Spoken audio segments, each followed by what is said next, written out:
First impressions. Let's go ahead and check this thing out. Here we have the bottom part.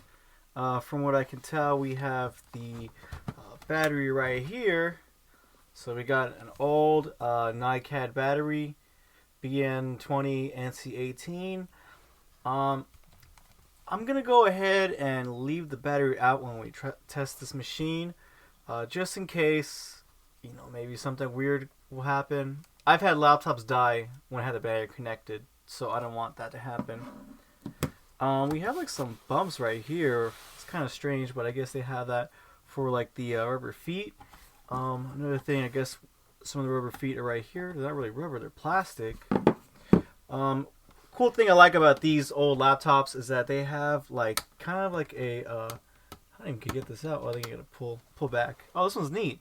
So usually most of the time when I come across laptops that have like little feet, they're really tiny, and it's really strange because if I don't know if you guys know, but a lot of the keyboards that we have nowadays, the feet are pretty thicker than that, and they're wider too. So something this thin is pretty it's kind of scary, and plus it could go, it only it opens up sideways and not back and forward. So if you move this thing, you might crack these feet. So that's one thing that I thought was interesting. Let's go ahead and turn it around. Let's see, make sure the camera's all good. I believe right here this is the RAM and all that good stuff.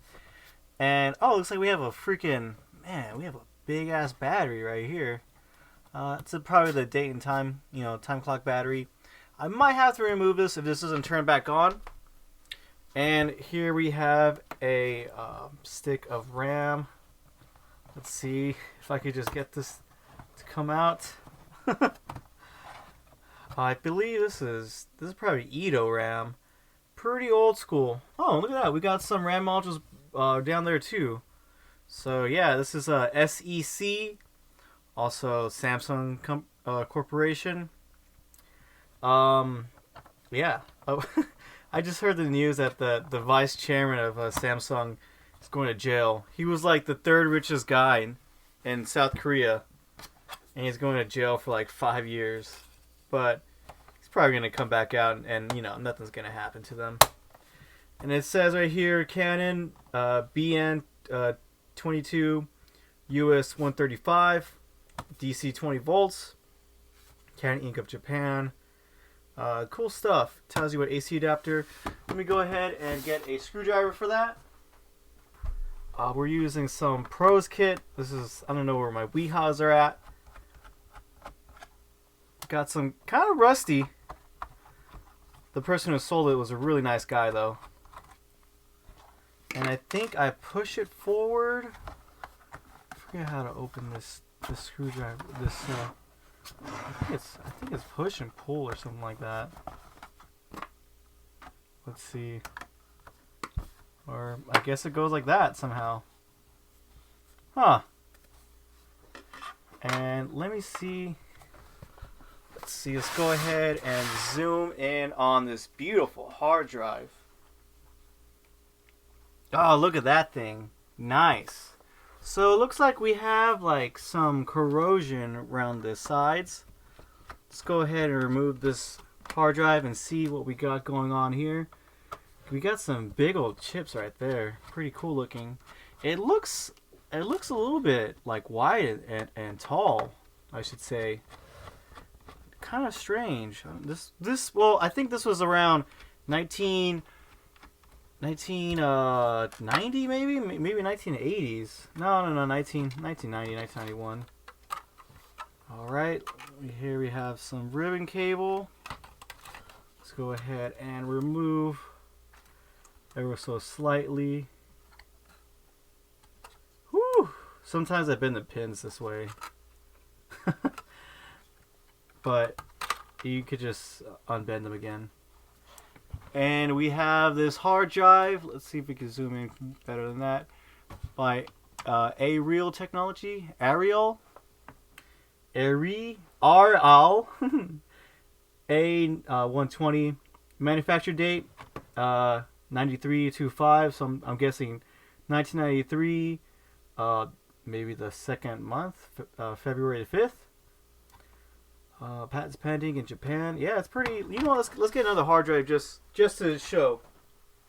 Okay, here is your standard, 2.5 inch hard drive, and yeah, it is pretty much. Oh, it looks. Okay, so there we go. It's a little bit, definitely a little bit shorter, but other than that, they've stayed the same. Wow.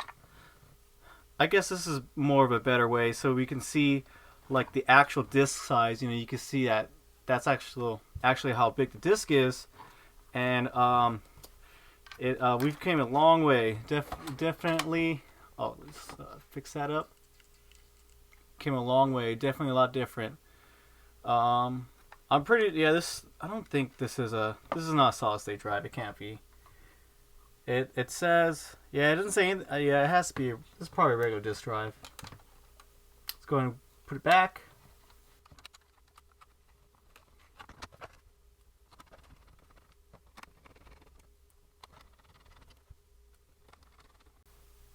Here's the front of it. It has like some interesting like dot design, I guess, for the dot matrix. I think this looks pretty sweet right here. We have like the indicator lights. Pretty cool. It's like boom, boom, boom. I think that's I don't know. It's kind of neat looking. This whole little setup right here. Of course, we have Canon. I believe there's also a ThinkPad. I think they also sold it to Toshiba or Hitachi. I think it's Hitachi, or might be confusing it with maybe NEC. Let's go ahead and open it up. No butterfly keyboard over here, and we have, of course, the screen up there. Looks kind of purplish. It says it has a very vintage looking font right there. Notebook 486, or NoteJet, I should say, 486. So maybe this is a later model. I'm not too familiar. I think, was it the 4? Well, it said 93, so it's probably I should have did my research before I talked about that, so I'm gonna go ahead and skip. Here we have the keyboard layout, kind of similar to the ThinkPad, guys. We have the escape key. It's super similar, like really close. The number buttons. I think this is a yeah, it's a full size keyboard. Maybe a little bit shorter on the left side, the tabs and the enter and backspaces.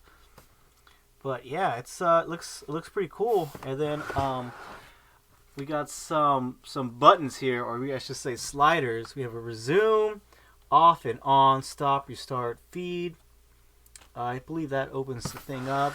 And then we got some more indicators over here. Pretty sweet. I think if we open this up, we get to see we have a what is that, BJ I-101, and it also says some stuff right there.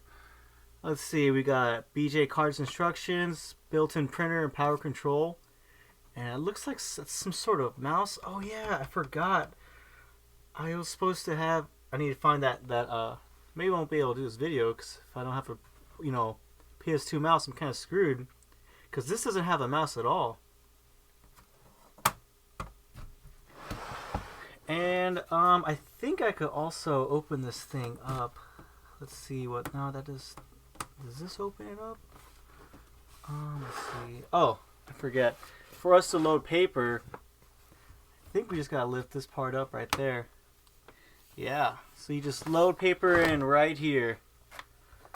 And you don't really have much of a choice on what kind of paper you want to put in. Looks like it only accepts just 2 layouts right there. Kind of strange. And I wonder, can you even take this part off now? Huh. But yeah, super thin bezel right there. Let's go ahead and get this going. Here we have our Canon charger. It is quite a big freaking charger. I mean, look at that. That thing is huge. This is a Galaxy S6 Edge Plus. Yeah. So, what is this? 20 volt jack?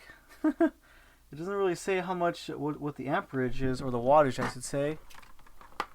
Let's go ahead and connect it. It even has a, all this noise. It has a 3-pin instead of your typical 2 pins.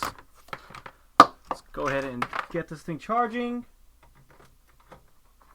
No spark. That's good. Let's get this away over here. And let's find out where this charger is at. I also didn't say I'm using a track point to navigate. Looks like we have the DC jack in the left. Plugging in. Okay, kind of felt a little bit rusty going in. Like that chalky feel. As if something's in there. Alright, and oh, I think the on button. Okay, well, we got that. I think the on button is back here. You just switch it. And whoa! Whoa! Alright, looks like we got it going. It looks like it uses a uses those old school what is it, LCDs. Yeah, there we go. Let me make sure. That looks nice like that. Oh my gosh, totally 640K system RAM, 128K shadow RAM. Let's go ahead and skip the memory test. CMOS battery is dead. Whoa. Mouse initialized. F1 resumed. Oh. There's that good sound. Wait. Am I supposed to use DOS on this thing? Wait, did this guy give me a floppy drive with this? Shit. I don't think he did.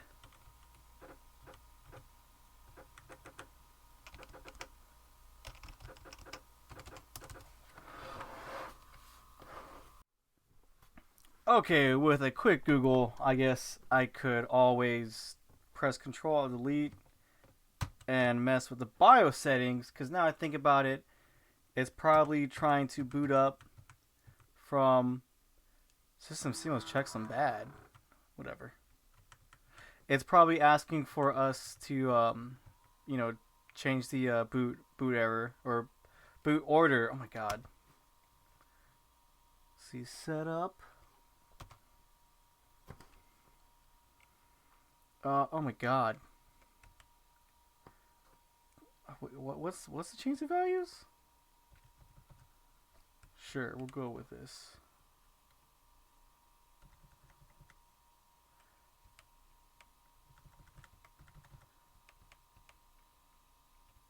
Oh shit. Okay.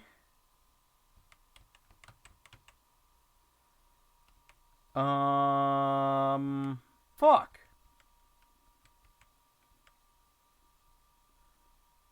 Wait, what the hell does F9 do?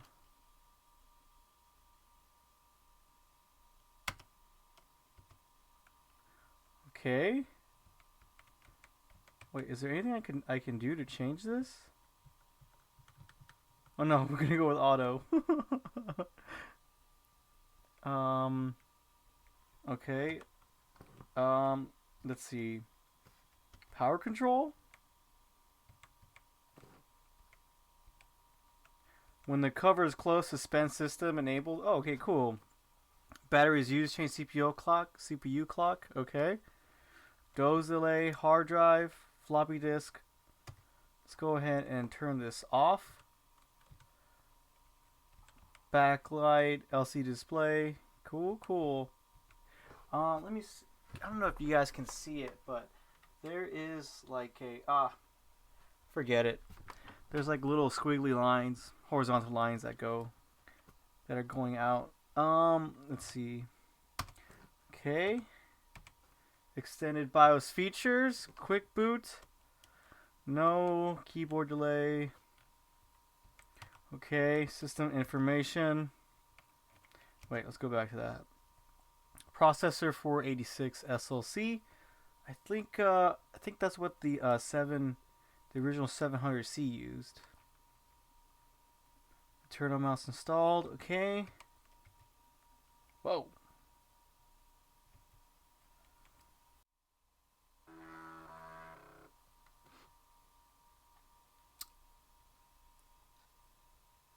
Let's boot to the hard drive, please. We don't need the floppy. Oh, yes. Oh my god. Wow. Okay, so it has like this weird, it looks like it's like raining or something. I'm not sure if you guys can tell. The screen's in black and white. Wow. Oh man, this is awesome. And kind of hard to tell, but we have that guy doing that. See, I think this is that's the contrast. Oh, no, that's the contrast. And this is the brightness. Don't really have that much of a difference. Okay, there we go. The LCD. Oh, these I don't even think is it an LCD? Well, it's a screen. But yeah, they usually have like they always look kind of like cloudy, like they're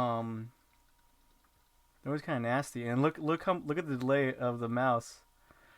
Oh my god. Yes. Let me try to zoom in and see if you guys can see this issue that I'm seeing. There's like a weird like. Yeah, you guys can. There we go. There we go. We can see it there. It's like a. It looks like it's like a. I don't know.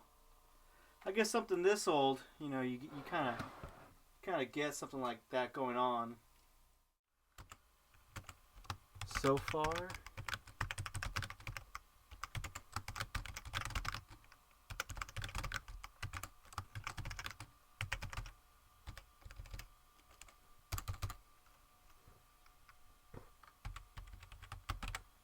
Yep, it feels pretty good. Pretty sweet. It looks like there is some ghosting on the screen though. Let's go ahead and see if we can go ahead and print this. File. Whoa. Print?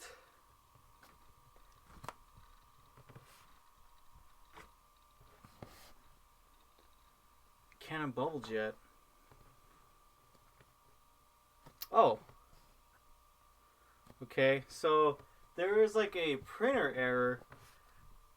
It says, what does it say? It says there is an error writing to LPT1 for the printer. Canon NoteJet BJ100. The printer's not ready. But if we notice down here, it says printer right down there. Let's turn it on.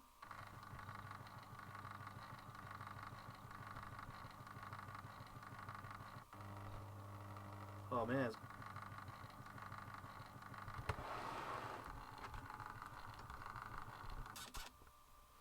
What the hell? Data error stop. Let's see. Resume? Oh, cool. Restart your computer.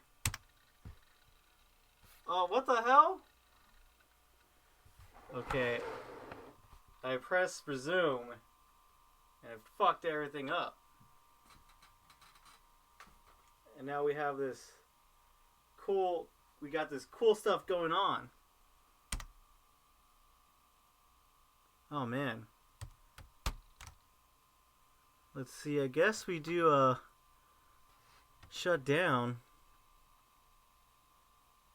No. What the hell? Ugh. Alright. I'll save you guys the trouble of it booting back up again. Here we have the system specs. We have Windows 95. This has 8 gigs of RAM, 8486, with a 208 megabyte hard drive.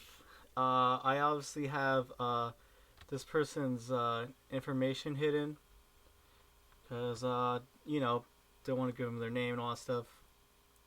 System resources 95% free. Wow, really wish that was how it was with 8 gigs of RAM nowadays. 32-bit everything. So we'll go ahead. Oh, let's go ahead and check the device manager. See what kind of cool stuff we got.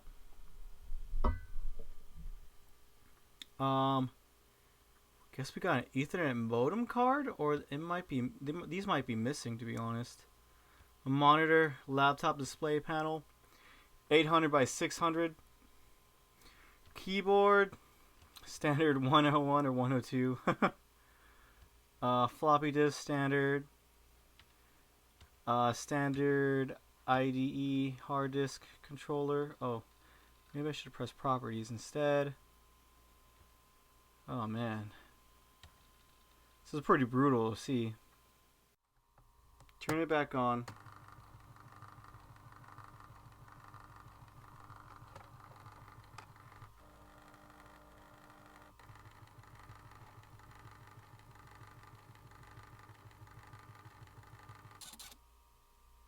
Oh, it looks like, I'm guessing the motor is bad. Let's see. I have a feeling that this motor is bad.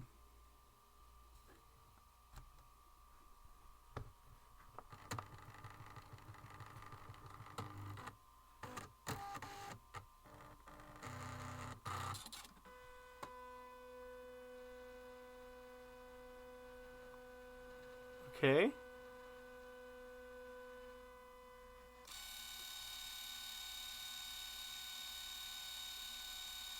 Alright. I wonder if it's going to be really loud. So, the motor works kind of weird. Huh. I guess we have a... I guess it must be a motor issue or something. Shoot. I guess it's not going to work.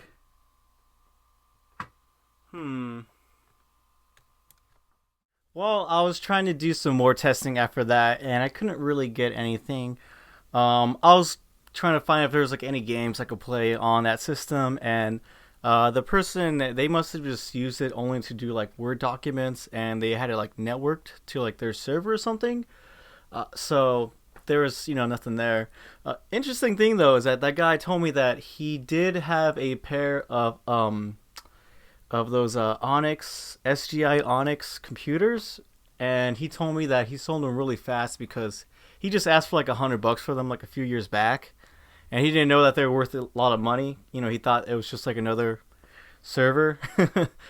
And so I thought that was kind of funny, but he said that he didn't care because you know, he just wanted to get rid of them, and that's what that's what he believed that they were worth. So the same with this computer. He just wants it to go to like a nice home. And I guess we'll go to a nice home over here because I'm probably not gonna.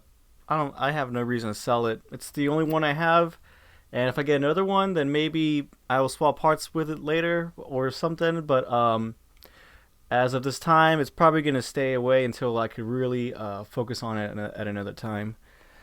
But next episode, I just happened to get a haul of 4 IBM 560s. So there's three 560Xs and one regular 560.